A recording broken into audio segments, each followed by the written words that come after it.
Hello, everyone, and welcome to a brand new episode of the Geek Buddies! Hey! It's for everybody who listens. They know that's how we start the show. Already taking shots. Taking shots. Respect. I guess it sounds like a greeting at an Italian wedding. That's what someone told us recently. I'd like to apologize to one of my co-hosts for my other shows for the comments that are coming out of the two of the Geek Buddies. But yes, welcome to the show. Today we're going to get into a bunch of geeky goodness that's going on here in our world, including the new West Side Story trailer that dropped, some Penguin spin-off series that may be happening here. We're going to get into, I guess we're not getting into the new Strawberry Shortcake trailer. I was kind of excited that we might get into that, but I guess we're not getting into that one. I might do a trailer reaction for it tomorrow morning. I'm not even joking. We'll see. Listen, just to kind of mess around. So you should. The song that we're teasing in that new trailer is a banger. It's a banger. There we go. Certainly possible. And our main topic today, so we're also getting into the What If Midseason trailer, kind of the speculation of all of that. And our main topic today is going to be that Hawkeye trailer that dropped from Disney Plus and Marvel Studios, kind of speculating what we saw and all of that. All of us are Matt Fraction, David Ajao fans. So what did we see in that trailer that gets us really excited to see going forward for that series? It's coming out very, very soon. Honestly, we're barreling into October almost, it feels like. So we are ready. Bring the holidays on. I is ready. Bo. Fucking hell. Like, I'm just going to do that from now on. Fucking hell. All right. We're going to get into all of that here. I just realized just this second that every week that we do this show, I am literally sitting between Roy Kent and Ted Lasso. Yeah. Just fair. Didn't hit me. Hit me until just this minute. But with the jokes I get on this side and the attitude I get on this side, I am in a Roy Kent Ted Lasso sandwich, and I guess that makes me Jamie Tart. So that's great. I think you're more Keeley. Wouldn't you be more Keeley? Or Rebecca? I would be Keeley. You could be Rebecca too. I'm Keeley or Rebecca. I'm probably more of a Rebecca. I'll give you that. I'll take Rebecca. Yeah, fair enough. Hannah Weddingham. Now bring me some biscuits. All right, so we're going to get into all of that here. We're going to have a lot of fun with it for sure. For those of you who are new, thank you so much for taking a chance on us. If you're listening to us on the podcast feed or watching here on the Outlaw Nation channel here on the Geek Buddies show, we appreciate it madly. The way the show works is each of us talks about a geek news item. We talk about it amongst ourselves, take a little bit of a mini break, and then jump into our main topic. And for those of you who've been along with us for the ride, either recently or the whole time, thank you very much for promoting Geek Buddies and everything we're doing here. We're having a lot of fun, and we appreciate that the Geek Buddies Nation keeps growing and growing. All right, where shall we start first? Me, I guess. Or Mike, are you starting first? Is it me or you? No, you. I think you wanted to talk a little bit about... Oh, yeah, right. Exactly. I apologize. You're right. That's some bad producing on my part. Ladies and gentlemen, before we start, though, we will start in a little bit of a down place, and that is the unfortunate passing of Norm Macdonald, that as we're recording this, happened yesterday. It was announced yesterday, 61 years old after a prolonged, apparently 10-year battle with cancer that he had kind of hid from loved ones and hid from some friends. And the reaction has been overwhelming for someone who was a cast member of SNL, who never really had the massive breakout comedy hit. There is such a reverence and a love and appreciation for Norm Macdonald from the ground up, from so many fans, so many artists, so many people in the world of comedy and outside the world of comedy. Bob Dole tweeted about it even at 91 years old. He outlived Norm Macdonald. He said Bob Dole is going to miss Norm Macdonald. And so incredible to see how many people were affected by this. Gentlemen, talk to me. What's your feelings about Norm Macdonald? What were you? What was your reaction when you heard the news? I mean, I remember Norm Macdonald from SNL when he would do Weekend Update. I remember my introduction to Weekend Update was Kevin Nealon, and Norm Macdonald was such a such a different departure. Whereas Kevin Nealon, they both played everything very, very straight, but Norm Macdonald kind of did it with a wink and a smile. He loved to talk about David Hasselhoff on Weekend Update. He was just one of those guys that just knew he was. I mean, I guess he's one of the ultimate dad jokers. I mean, he knew the jokes that he was making weren't the best, and he sat there and smiled about it. And one day he was just gone, and Colin Quinn took over. And we found out years later that one of the heads of NBC did not like the fact that he kept making these O.J. Simpson jokes. Yeah, and they're like, if you keep doing this, we're going to fire you. And he's like, well, I'm going to keep doing it. And sure enough, he got fired. But then like a year and a half later, they asked him to host the show. And if you YouTube his opening monologue, it is literally one of the funniest opening monologues that SNL has ever produced. I mean, yeah, you're right. He never went on. He did have a couple of TV shows. Yeah, he popped up in some movies, but he was always a stand-up. Yeah. He was always a stand-up comedian. And if you watch Comedians in Cars Getting Coffee, like he has his episode with Jerry Seinfeld is very, very funny. And it is so all over the place in what they talk about, which is just the way he did comedy. And it was obviously very, very sudden, relatively young. 61 is not old nowadays. Super sad to hear of his passing, but he left behind a really great comedic legacy. And you can tell how much the people who worked with him loved him. Oh yeah. Mike? Yeah. I mean, it's one of the things, like, as we think of the trajectory of actors and comedians, like so many people start in stand-up, maybe they end up in SNL, maybe they get on a TV show, then they transition into movies and features and kind of go down that road and become like big stars and have a lot of, Will Ferrell is one of those. Yeah. Tina Fey is one of those on the writing side. Robin Williams, is someone who very much left his stand-up comedy roots behind as he really embraced being a movie star. And I think the thing that's great about Norm Macdonald is, he was a stand-up comedian. He stayed a stand-up comedian, and he loved the art of that. And I think what's great, and Shannon just did it exactly, is, what you've been seeing as people have been remembering him is he might not have had like the breakout hit TV show. He might not have had that amazing movie that leveled him up. But every single person is like, have you ever Googled that one Comedy Central roast where Norm Macdonald did this bit? Or have you seen on Conan when he did the 4-minute joke about the moth going into the podiatrist? The moth is it's an 8-minute joke. It's not a 4-minute joke. It's an 8-minute joke, and it is comedy gold. Or and as everybody has been posting this, but he was a writer on Roseanne, and Jackie's Dad's Dead bit, which everyone has been posting on Twitter right now,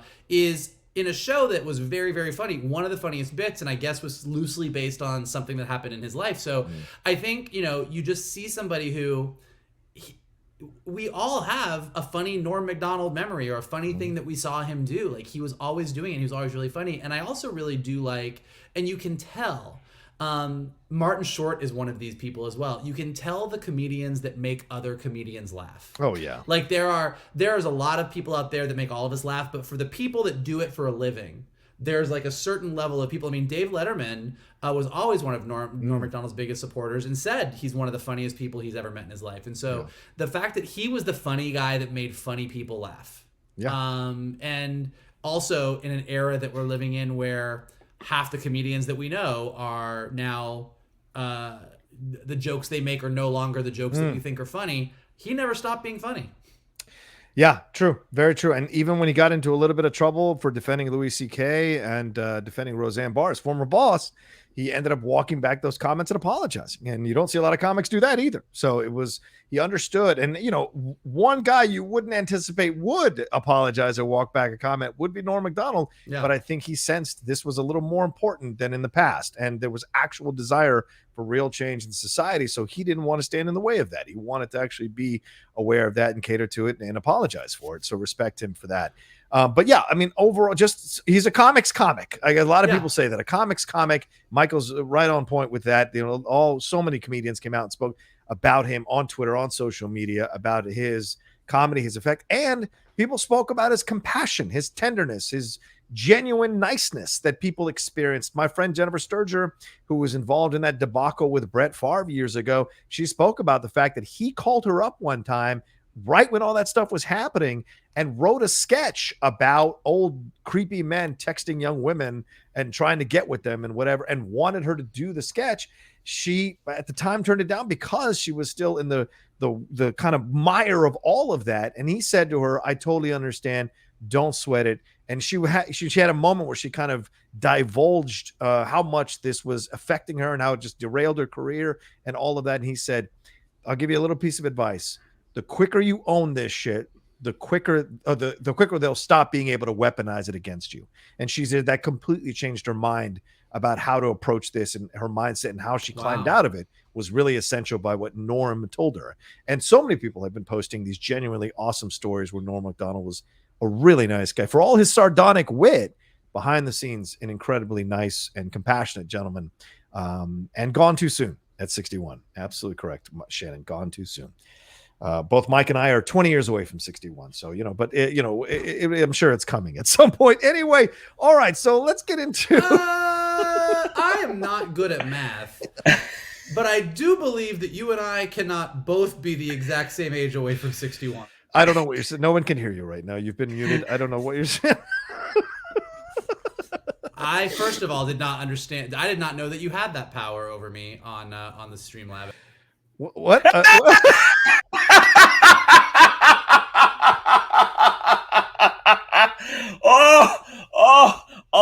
Well, that's making me dizzy. If you are listening to this right now, what Shannon is laughing at is that I just got kicked out of the room. Sorry, Rebecca. Anyway, all right, let's move on.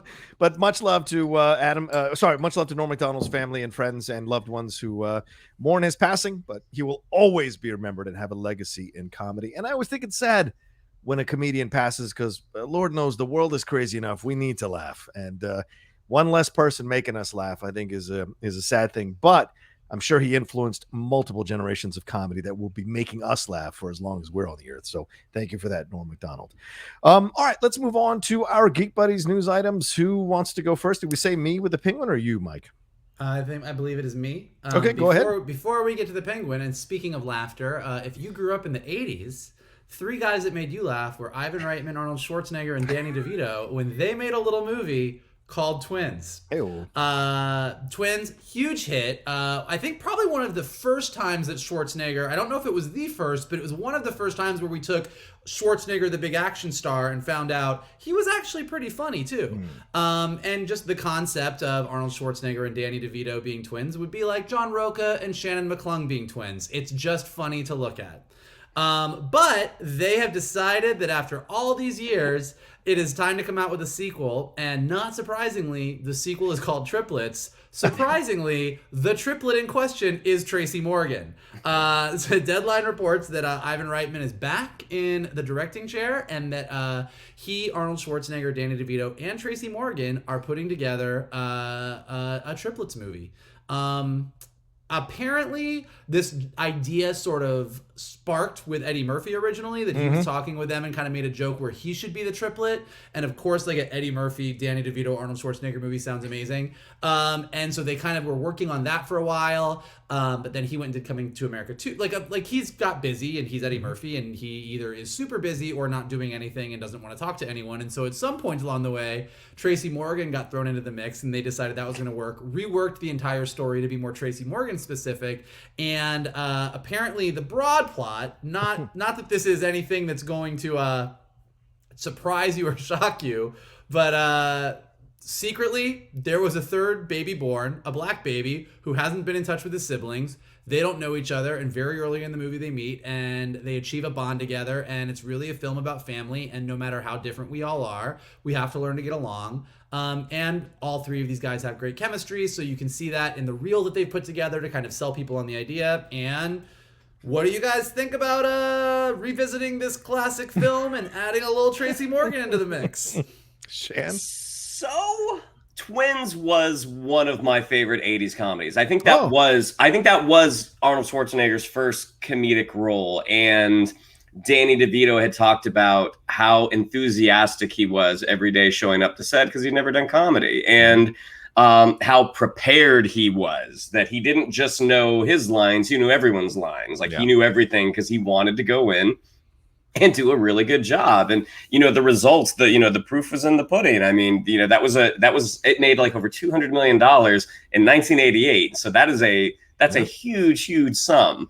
The idea, because I remember back like 10 years ago when they started saying there's going to be a Triplets with Eddie Murphy, it's like, well, I mean, because Eddie Murphy had kind of been in a bit of a slump, and it kind of had that feeling of cash grab. Like let's bank on some nostalgia. Let's throw Eddie Murphy in there.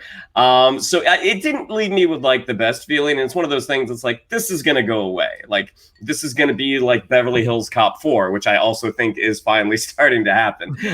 So the idea that Tracy Morgan is going to be the triplet, there's a good 20 years in between these guys, which I'm sure will be addressed in the plot.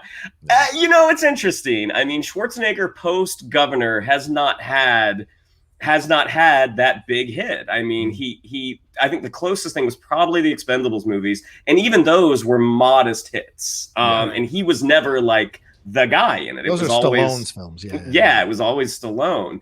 So I'm curious. I mean, you look at who from that universe is still around. Obviously Kelly Preston passed away. Chloe Webb, who played Linda, Danny DeVito's wife, I believe she's still alive. Yeah, but poof, hasn't done anything in a long time. But yeah, but I mean, if you know that movie, I mean, will it resonate with today's audiences? I don't know. I mean, a lot of younger people do know Danny DeVito thanks to It's Always Sunny in Philadelphia and some of the crazy comedy that he does. A lot of everyone still knows Schwarzenegger. Will this bring in the audience? I don't know. I mean, after watching Coming to America 2, I thought Wesley Snipes was great. Yes. But the majority of that movie was like, oh, this was what we were afraid of. So will Triplets be this? I don't know. I mean, Ivan Reitman, he is long in the tooth. It's been a few years since he's directed. So I don't know. We'll see what happens. I mean, the idea of those three guys trading barbs, I actually think is funny. But yeah, we'll see. I think you nailed it on the head there right at the end, Shannon. This is a film that's going to be very script dependent.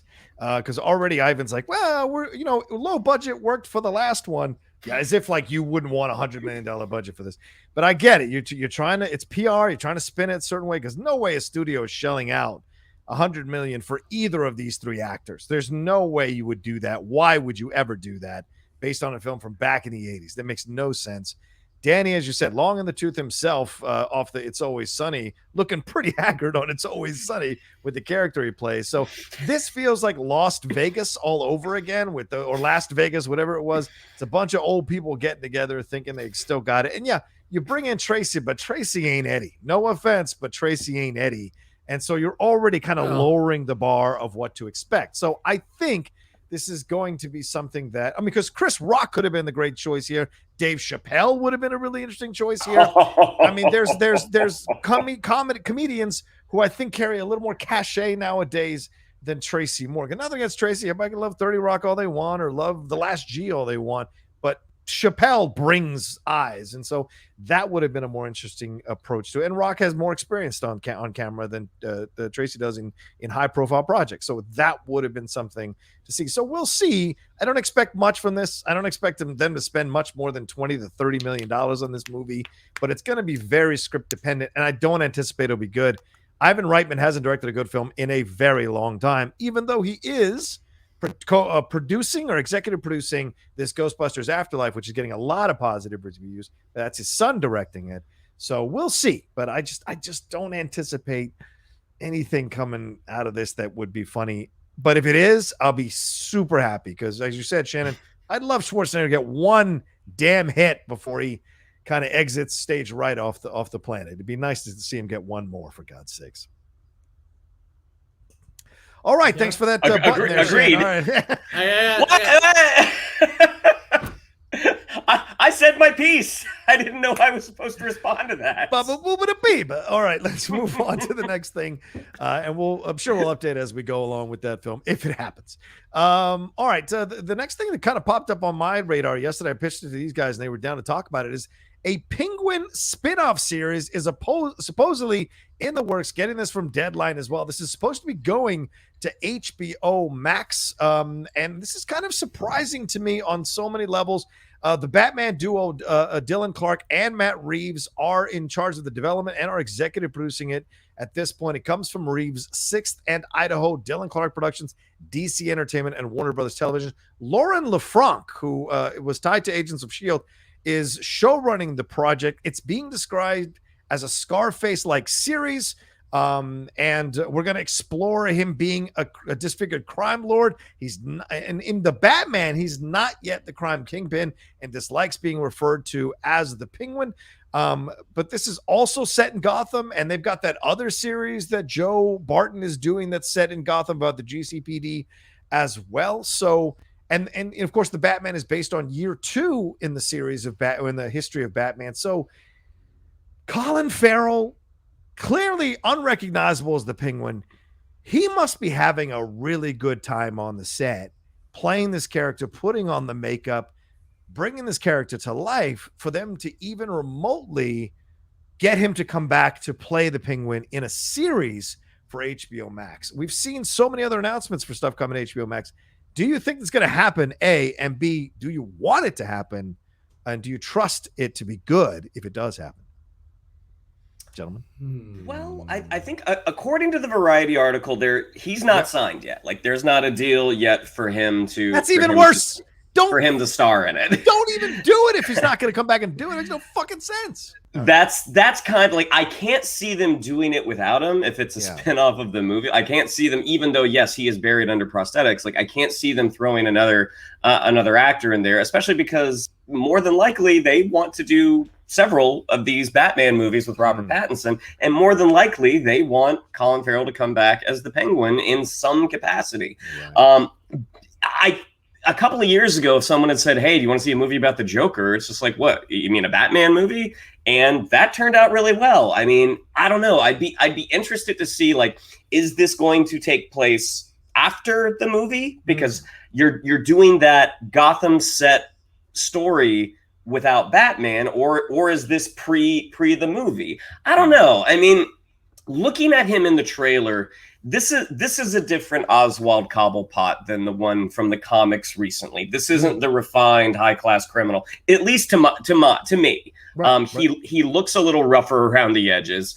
The character is always fascinating. I think Vogel has said this many times, but the Penguin, at least in the comics, is the most interesting when he's used in sort of a supporting way. Like him being the big bad guy, they haven't done a ton of those stories recently. He's always kind of the go-between. He's the guy who has one foot in the legal world and one foot in the criminal world. So I think a lot of it will depend on the portrayal, on how Matt Reeves chose to portray this character. If you can get Colin Farrell to commit to 10 episodes and get buried under all those prosthetics again, great. I mean, some actors love performing in that. As one who has been in prosthetics, I can tell you, I didn't like it. And I was in it for a day. So if you're going to be in it as number one on the call sheet for multiple episodes, like that's a significant commitment. So again, if that's Colin Farrell's jam, we could have a great show. We'll see. Yeah. Mike? I don't know. I mean, a lot of it depends on what this portrayal of the Penguin is. But I mean, I do think there is a world in which a show about the Penguin's rise to becoming some kind of criminal kingpin or something is cool and interesting. And like Shannon said, I do think the Penguin is interesting in a supporting role. I think he's interesting when he has his iceberg lounge where, it's like sort of everybody knows that the criminals are there, but there's a veneer of respectability. And so, watching a character sort of navigate a world and kind of step into that role could be really interesting. Colin Farrell being the Penguin under all that makeup makes the character already where you want to know a little bit more about him. You're a little bit more curious about what this take is going to be. It's just all very so we've got 2 shows spinning up out of the Batman. Plus we've got Peacemaker. Plus we've got a Batgirl movie. Plus we got a Blue Beetle. Jaime Reyes Blue Beetle movie. Yeah. It all sounds interesting. and I've said this before and I'll say it again, DC is the master of announcing a bunch of projects that sound real interesting, and I'm still wondering where my Steven Spielberg Blackhawks movie is, or what happened to Ava DuVernay's New Gods. So, there's always a lot of announcements, and we'll see what gets to the finish line. I will say, look, despite, and anyone who listens to us on a weekly basis knows this, despite my sort of frustration that DC doesn't have the orderly layout with their TV products that like Marvel does over on Disney Plus, each one of these projects in and of themselves is interesting to me. Oh, yeah. I the fact that you're going to have a Gotham PD show and a potential Penguin show that may or may not have anything to do with the Batgirl show is a little bit weird to me. But if both of them are really, really cool and amazing, I'm down for it. But it's just, DC in general always leaves me with a bunch of questions. And to Shannon's point, sometimes they hit it. Like, I think I was the first person that like, well, I don't know about this Joker movie, and what does this have to do with this Joker and that Joker and the other Joker? And Joker's a great film taken on its own merits. So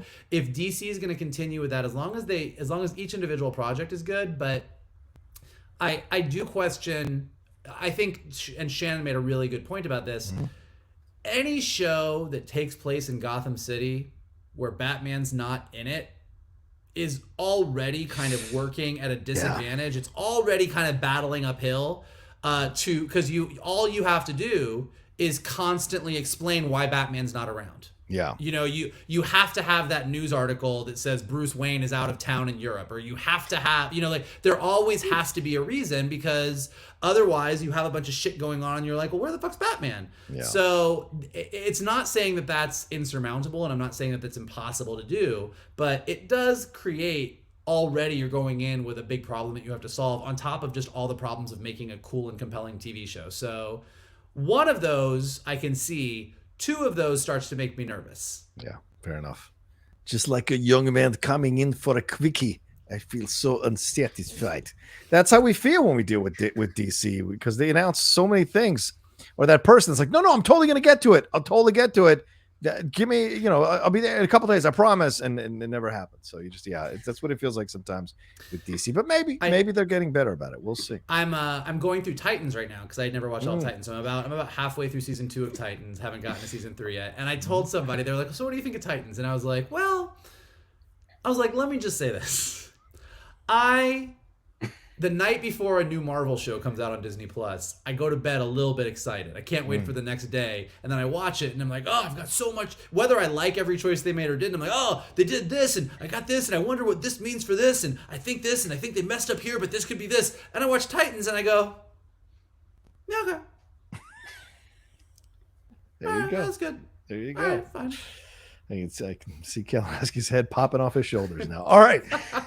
Anyway, so we'll have more updates possibly if this happens, if they're going to work. Because this is just in the development stage, so they're building it out.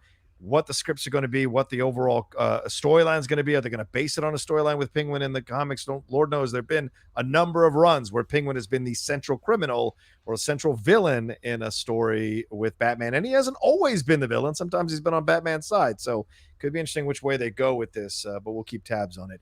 All right, where are we off to next, my Shannon? Trailers. We're going to talk 2 trailers before the break and 1 trailer after the break. Ooh. So this is just trailers. So the first one came out today on the day that we're recording on Wednesday. It came out this morning. It is the second look at Steven Spielberg's big screen West Side Story. So this one is what, started off at Fox, and then Disney bought Fox, and now it's 20th Century Studios. I imagine most of our audience knows West Side Story, but this is the musical came out in the late 50s, I believe, sort of a New York adaptation of Romeo and Juliet. You have Tony representing sort of the Irish part of New York. You have Maria, who's representing sort of the Puerto Rican side of New York, and how they fall in love, and the warring factions of the Jets and the Sharks don't want that to happen, basically. As someone who was in the musical, which I already told. Oh, my God. Vogel and Rocha. I actually thought it was a good trailer. Yeah, I'm name dropping my high school production of West Side Story. Wow. Hey, it's the second time I've heard about your high school production of West Side Story today. Yeah, it's the first time you've heard it in person. I actually really like the trailer. Looking at some of the scenes, it's like, okay, there are some deviations from the source material. I mean, Tony Kushner is the one who adapted it for Spielberg's version, and he's no slouch behind the typewriter. I actually thought the trailer was really good. I mean, Ansel, how do you say Ansel Elgort? Elgort, yeah. Playing Tony, he had some things pop up a couple of years ago, some Me Too-isms that he has vehemently denied. And Rachel Zegler, who is going to be someone we're going to be seeing a lot of, she sings great and she looks great. So, yeah, I mean, this is one of those. It's like, well, why did you need to make it again? I thought it looked. I do think it looks really nice. I still don't know why we needed a new version. But gentlemen, what did you think of Steven Spielberg's West Side Story? Mikey? Well, I watched the trailer this morning and burst into tears. So I am excited for the movie. And somebody on Twitter said the same thing you said. They're like, well, why do we need another version of West Side Story? And I was like, well, since we're still yelling about racism and immigrants and we're more divided than we ever have been before, we clearly still need to hear this story because we haven't figured it out yet.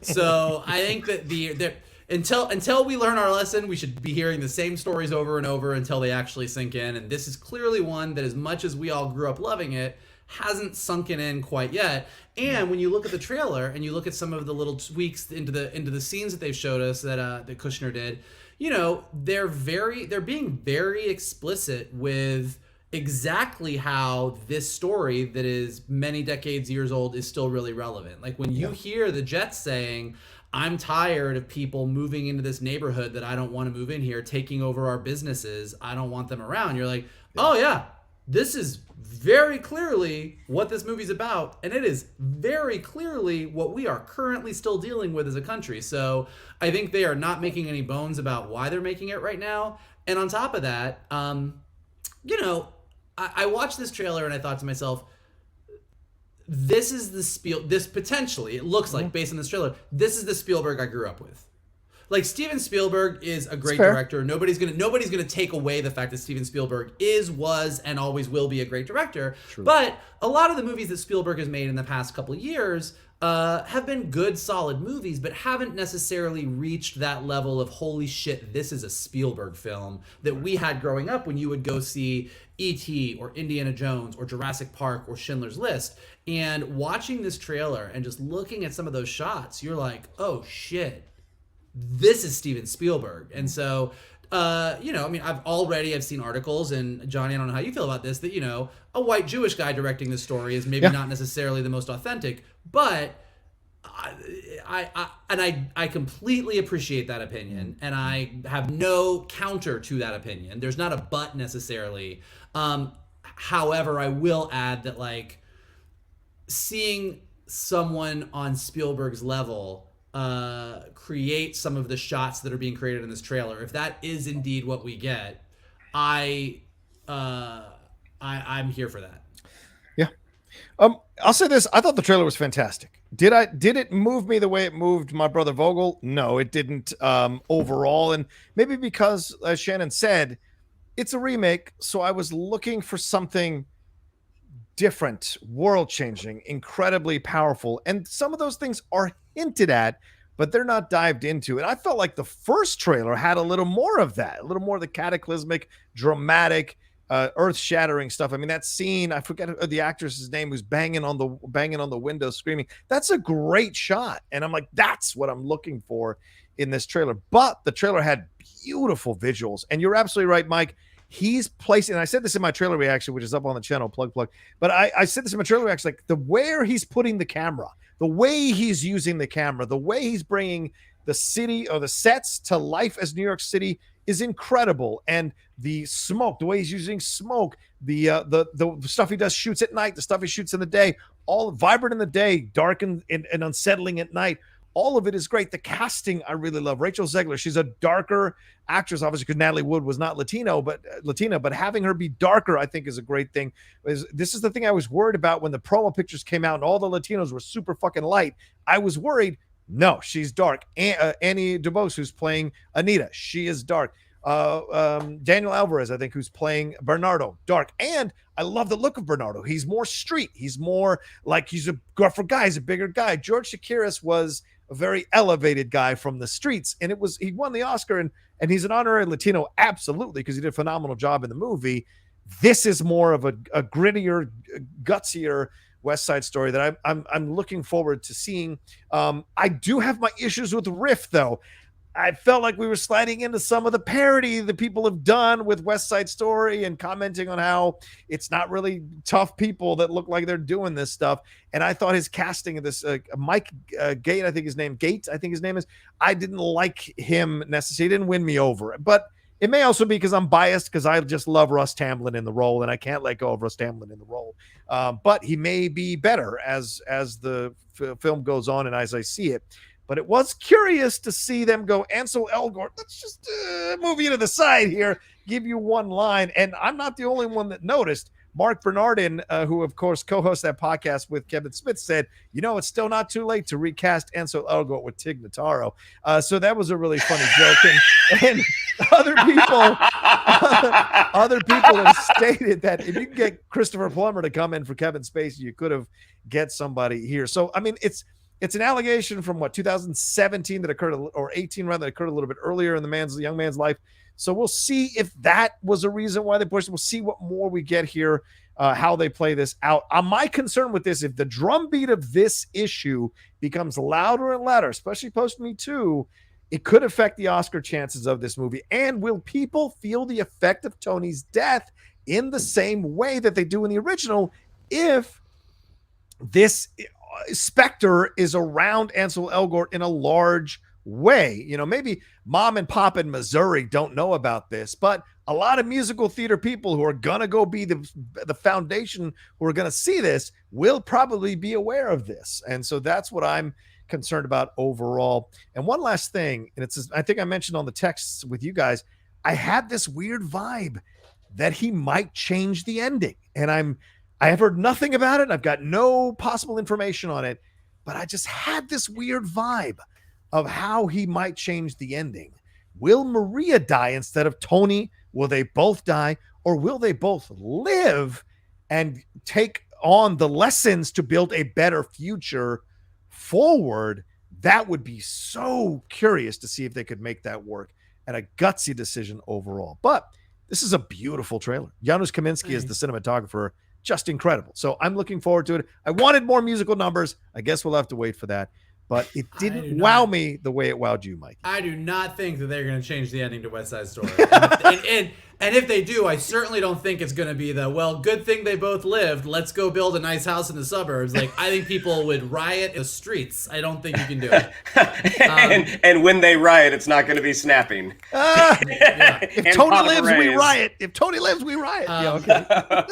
And we were talking about this on the text. Yeah. And I just think, and again, this is not any kind of, I don't have an opinion on Ansel Elgort really one way or the other. And I don't know what he did or didn't do. But I think that for most people, the issues surrounding that controversy are a non-issue because it is kind of forgotten. And Shannon, Shannon didn't even know how to say his last name. I think most people don't really know him, and if they do know him, they just know him from Baby Driver. And I don't think that at this point, I don't think those issues surrounding the alleged allegations around him have risen to the level of an issue. Now, as we get closer to the release of the movie and they're doing press and things are coming up, could more stuff surface? Could this kind of become a big issue on social media again? Absolutely it could. But and this is what I was saying this morning, is I don't think if I was a studio and I was kind of monitoring these things, given the amount of air that this issue has, I don't think that it's elevated to the point that it's becoming I don't think that they didn't have him in the trailer because of that issue. I don't think that anyone's thinking really? About it that you level. Don't think the studio edited him out of the made sure not to put too many scenes with him because of this? You really think they didn't do that? Yeah, I think that. Wow. I think that they are looking at this and they're like, look, when studios monitor Twitter, they monitor social media. Yeah. They have entire departments that are like weighing in and like, look, I just even in my casual observation of things, I think this is very similar to like all of the Ezra Miller stuff that we talked about when the Justice League movie came out and as the Flash movies coming out. Did we see a video of Ezra Miller acting super weird and doing some weird shit? Absolutely. Yep. Did that whole issue kind of disappear and we're all kind of like, I guess, I don't know, maybe we'll find out what happened.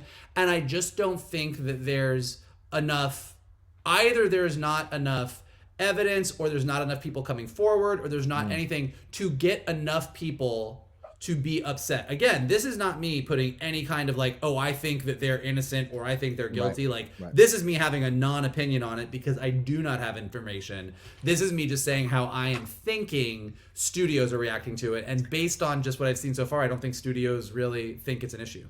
That's interesting because I kind of had the same feeling as John. I mean, for a movie that is about Tony and Maria and their sort of tumultuous few days that they have. That's the heart of the movie. Yeah. There's a lot of riffing Bernardo, and Maria, and not a ton of Tony. So, I mean, I kind of tend to agree with John on this. I think it's the one character that we saw the least amount of, and he's the lead or the second lead, depending on how you look at it. But we will find out on December 10th when West Side Story hits theaters. And sorry, John. If I get a screening invite, if I can get you guys in, let's do it. I would love to. The three of us go see it for sure.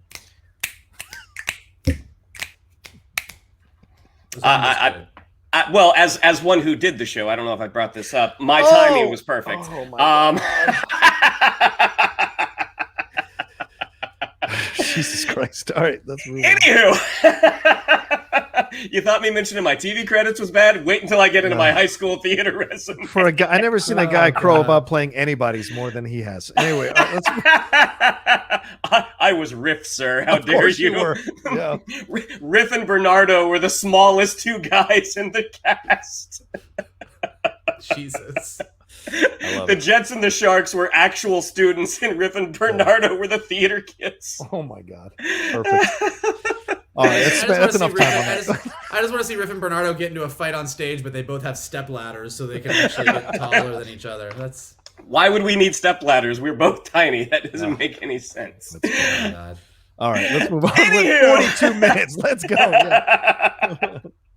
Our second trailer that we're chatting about is the mid-season trailer for What If. So I think we're 6 episodes in. Is that correct? 6 episodes? After last night? Yeah, after last night's picks. Yeah. So, yeah, I mean, I don't know if we should go too spoilerly, like if you haven't seen the trailer and you're not watching the show, but it certainly teases something bigger coming together. Going into this, pre-Loki, the assumption was this is just going to be kind of, Tales from the Multiverse, essentially, like the little twist here and there to see how our stories, our heroes, our villains would have played out differently. The impression that we're getting is that they are possibly coming together. We're getting some longer glimpses at heroes that we haven't seen a ton of yet. Right. But as someone who is a huge fan of what they've done, this trailer just got me all sorts of jazzed, all sorts of excited. But gentlemen, what did you all think of the mid-season trailer for What If? All I'm going to say is, go ahead, Mike. Go ahead. No, you go ahead. All I'm going to say is it excited the hell out of me. I'm looking forward to it. I love the Two Strangers. And for what we heard at the beginning of this whole series when it first came out, we weren't sure it's going to be canon. They said right before it came out, the executive producers, there will be canon stuff. It is canon. They seem to be leading up to this multiverse of madness. And this idea that you don't have to watch the ancillary media around the movies, you have to watch this stuff in order to understand what we're going to get. And so that excites me. Seeing the team coming back together lends more credence to the multiverse of Guardians or whatever it is, the Guardians of the Multiverse. So I loved that. So I'll leave it at that. I'm excited for it. Can't wait to see it. I have not seen episode 6, so I'm not going to, please don't spoil it. But Michael, what did you think? Well, let me tell you about episode 6. At the end of it, no, I thought it was great. Look, I've been saying in our weekly What If reviews that I was already like pretty positive that these things were all going to connect, and so watching this trailer for the midseason, I'm like, oh yeah, it's going to connect. I mean, not without getting into any specific spoilers. Like each week of What If has ended on a much more open-ended note than I think we thought they were going to, whether that was the promise of a new big bad or complications or new heroes showing up. Like each one of them has kind of ended in okay, going to see where that goes. And episode 6 is no different. And when you watch this trailer, a lot of the trailer is just is footage that we've already seen in the episodes, just kind of cut together in a really cool way. But for the little bit that you do see of some new stuff, you definitely see some characters that were not in the same episode standing together and doing some stuff. So it's pretty clear. It's pretty clear that there's more connection here than we thought there was going to be. And it's just been a great ride because, as you guys both already reiterated, this show has gone from something that was kind of like a fun oddity. Oh, this is a cool little thing that we get to explore in animation, to I think this is really giving the casual viewer really great Cliff's Notes on what a multiverse looks like, to I think this is all pretty connected and potentially means more to the bigger MCU than we thought it did. But each episode, I have my favorites, I have my least favorites, but like each episode I think has been really enjoyable on some level. And I think as we're getting into the last half of it, or the last chunk of it, I think they're really just to raise the bar again. And I really am excited for us to talk about What If as a total whole once it's complete, because I think once we get to the end of it, I have a feeling we're going to be like, well, what the fuck does this mean now for the movie? So I'm stoked. Yeah. So What If drops Wednesdays on Disney Plus. Special shout out to the actors that came in and are kind of voice sound aliking some of the MCU actors that decided not to return for the show.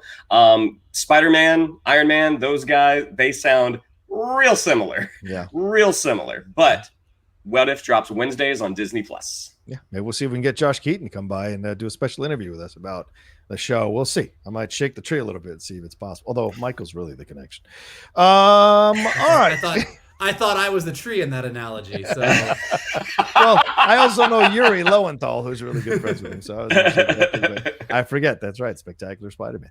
All right. So yeah, we're gonna take a quick break, and then we're gonna jump into our main topic, our third trailer, which is that Hawkeye trailer. Have some fun breaking that thing down. We'll be right back after this. Boo doo boo boo boo boo boo boo boo boo. Wow, that's boo doo doo boo doo doo doo doo doo doo doo doo doo. All right, good stuff. It's the most wonderful time of the year.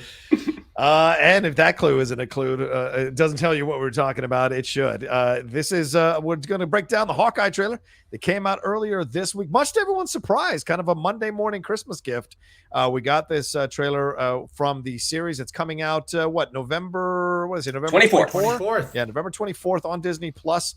Exciting stuff. The next one, I mean, it seems like we're just finished Loki, and now we're into What If, and now we're going to jump into the Hawkeye series. Jeremy Renner and Haley Steinfeld playing Kate Bishop.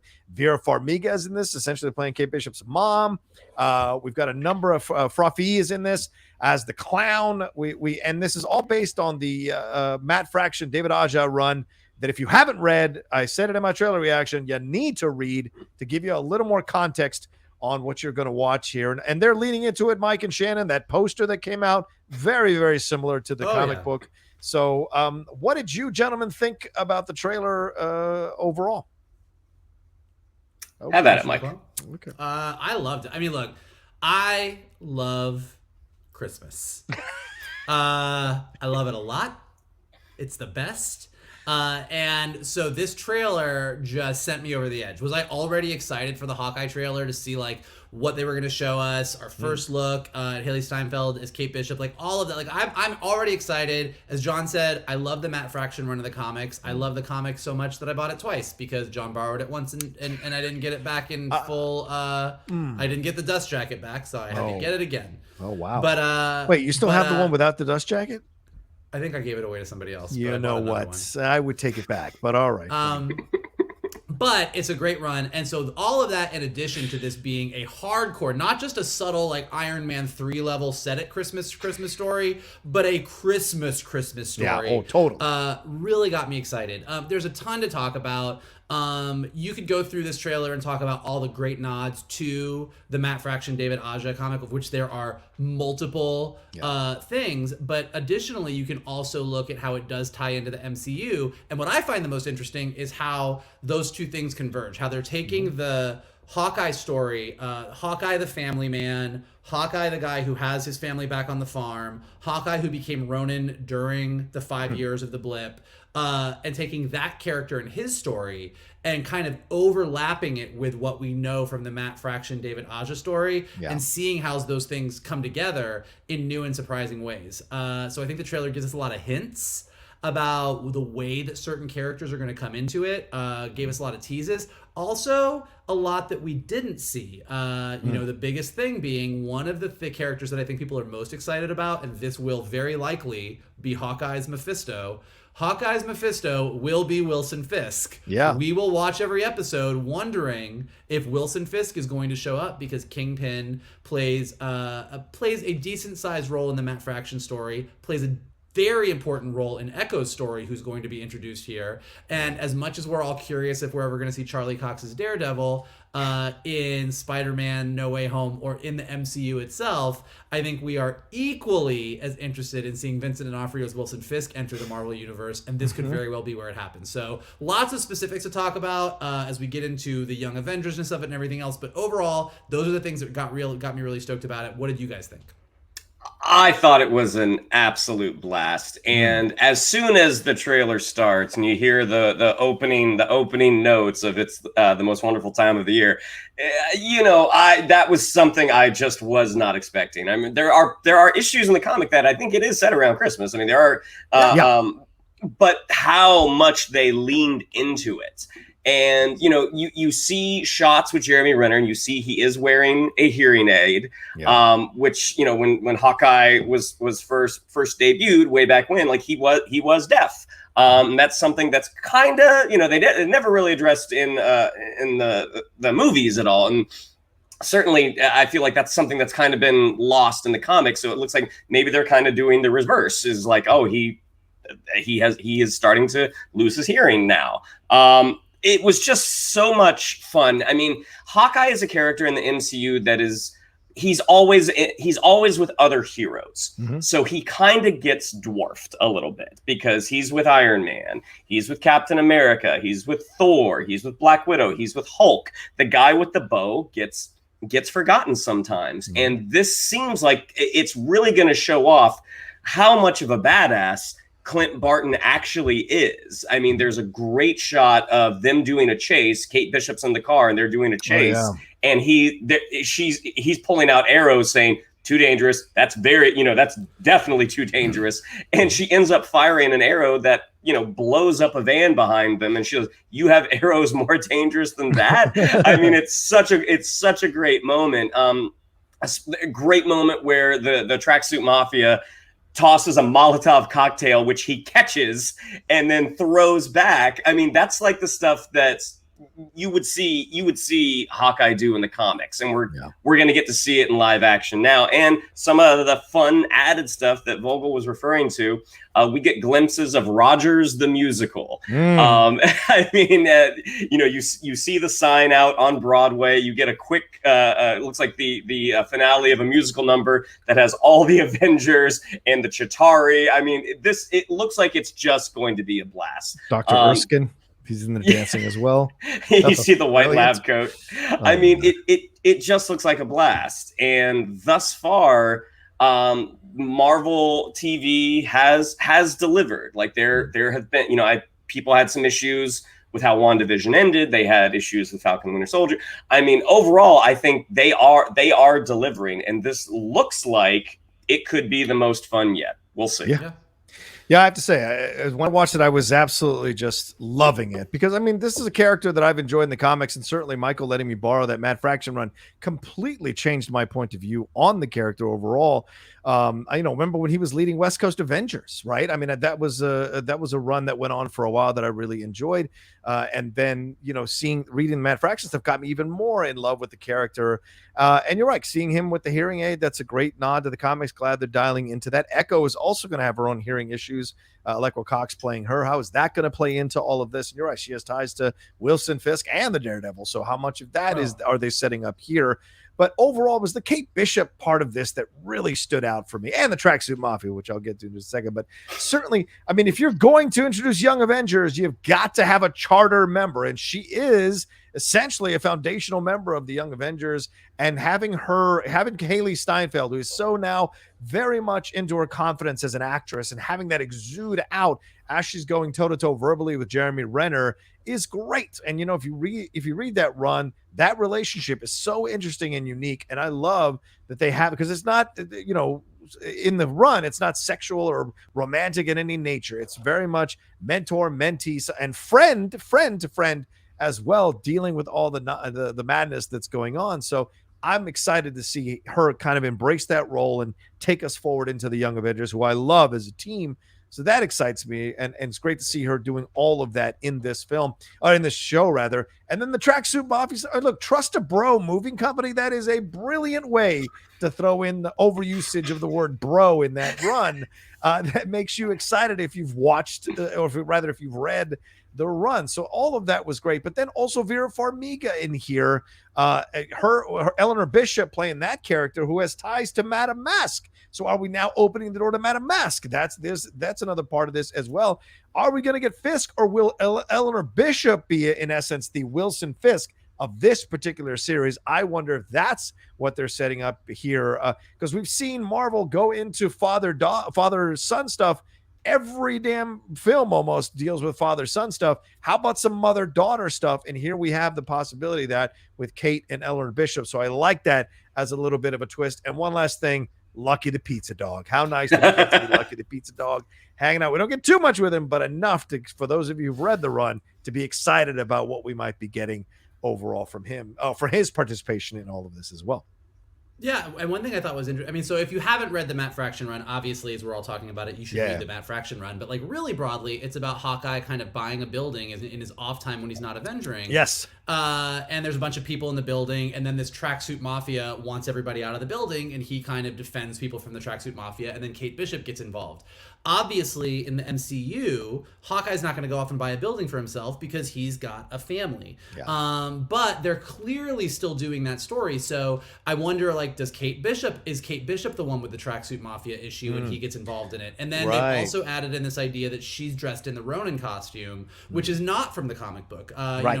Hawkeye and Kate Bishop meet in a very different way in the comic, kind of through her being a young Avenger. Yeah. But by having her be in this Ronin costume and kind of attracting attention, it automatically gives us a great way for those two to come together. And then the other piece, as John mentioned, this character of Echo that's coming into the story, who's kind of primarily a Daredevil character, this deaf sort of martial artist assassin.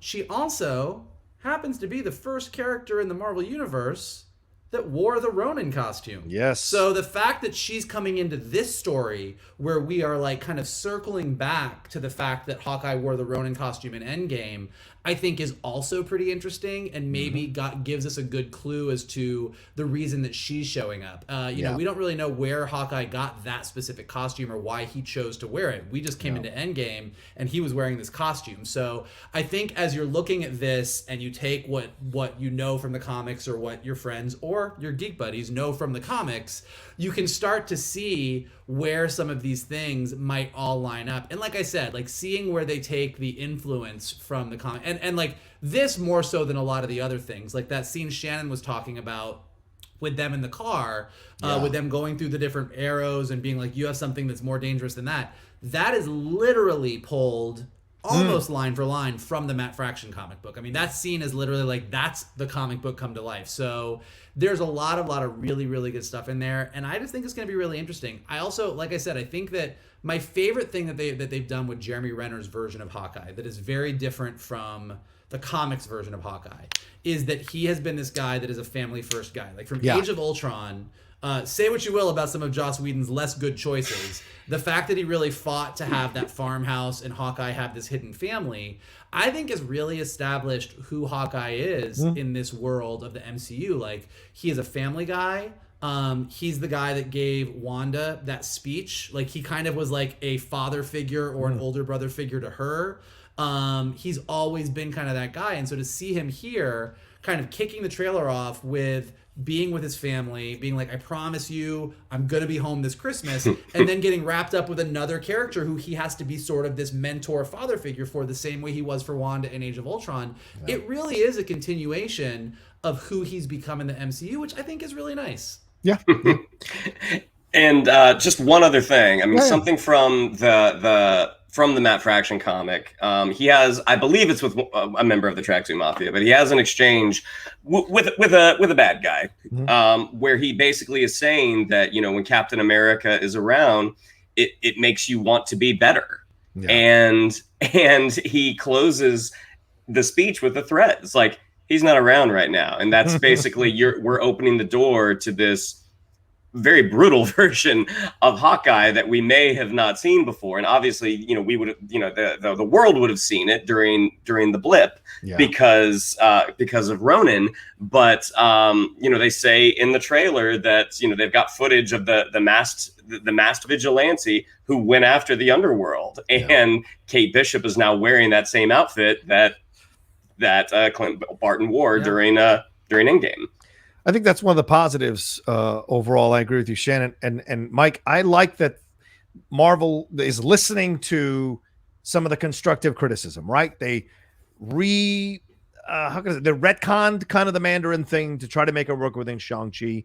I don't know if we'll ever see Tilda Swinton come back as the Ancient One other than the What If situation. So they're kind of listening. And another thing they're listening to is the repercussions, the ramifications of things. They didn't really deal with it in the first few phases. I mean, you could argue that Vulture's anger has a little bit of basis in fact that Tony keeps messing stuff up or blowing stuff up and then just kind of willy-nilly decides who's going to be in charge of what and doesn't do the pickup and, you know, ruins people's lives. The ramifications of their decisions now, and we're seeing in Eternals how that's going to lead to the main villains in Eternals, them bringing all those people back. There's payment. There's consequences here. And Ronin going off for 5 years and messing with criminal organizations and killing a bunch of people. It was foolish to think he was just going to skate on back to being Hawkeye and hang out with his family. That there's going to be repercussions and consequences here, I think is fantastic. That's how you make this feel like an overall comic book world, is you bring back stuff from a few runs ago or a couple of years ago and bring that back into the forefront and make it feel like a more fleshed in, lived in world. So that's exciting for me to see as a motivation in this particular series for Hawkeye. So yeah. Art, anything else to say on this? You're just really not going to let that whole the Avengers made a mistake with the blip thing go, are you? There's a lot of evidence. Yeah, there's a lot of evidence to point that they did. So you know, we're gonna be having this argument for the next 3 phases of Marvel. Take it up with Kevin Feige. I didn't write the Eternals. Take it up with Kevin Feige. You know, it's in the trailer. You know. Oh well, you know, no good deed goes unpunished. But Rogers the Musical, are we going to get more numbers from that? Are we going to get actual numbers from that? I want to see if there's actual numbers from that, Shannon. I feel like we would get maybe one or two, but seeing the outcry on social media, like if they end up releasing a cast recording of Rogers.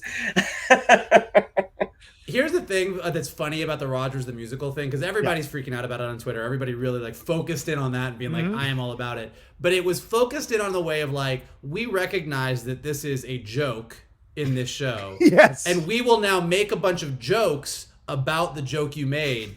But low key, we all would 1,000% go see this musical if it came out. Like everybody is like, listen, you guys are funny. Marvel knows how to make fun of themselves. This is gonna be hilarious. It's gonna be so funny. Look at that guy playing Hulk in his little green hoodie. But for real though, if you wanted to make this musical, I'm in. I'll come. Yeah, exactly. You imagine that whatever Broadway actor is playing Hawkeye, that we're going to get a nice solo moment from him as Hawkeye's kids kind of look over like, hey, check it out.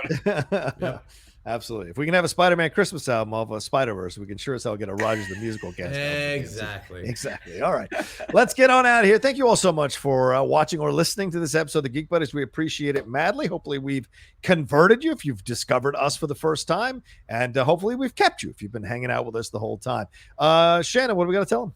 Yeah, if you'd like to follow us on social media, on Twitter, it's @geek_buddies, on Instagram, @the_geek_buddies. If you'd like to follow me on social media, on Twitter, it's @Shannon_McClung, on Instagram, @Shannon the Geek Buddy. If you would like to follow Mr. Vogel, it is @MK2, and if you would like to follow Mr. Rocha, it is @The Rocha Says. Mikey? Look, if you are a lover of musicals, if you are a lover of animation, if you are a lover of superheroes, if you are a lover of twins or triplets, or if you're just a lover of Norm Macdonald, we cover it all here at the Geek Buddies. And we love talking about it with all of you guys, and we want to continue doing it, and here is how you can help us do so. You can hit that like button below, subscribe to Johnny's Outlaw Nation page, leave comments below, let us know what you think about the Hawkeye trailer, what do you think is going to happen, what do you think is going on with What If, are you excited for West Side Story, are you going to hold me while I weep uncontrollably and cry at everything that happens in that movie? If so, leave the comments below, I'll let you know what time and what theater we're in, we'll do it. If you're listening to us right now on Anchor or Spotify or Apple Podcasts, leave us some stars, leave us some comments to help scope in the rankings, and as always, the best thing that you guys can do is retweet this video, post it to your socials, tell everybody about the Geek Buddies, and what a lovely time you had with us, because we certainly had a lovely time with you. There you go. All right. Well, thanks so much, and we'll talk to you. Oh, look for our What If review coming out as well. So look for that coming down very soon, and we'll talk to you next time with another brand new episode here of the Geek Buddies.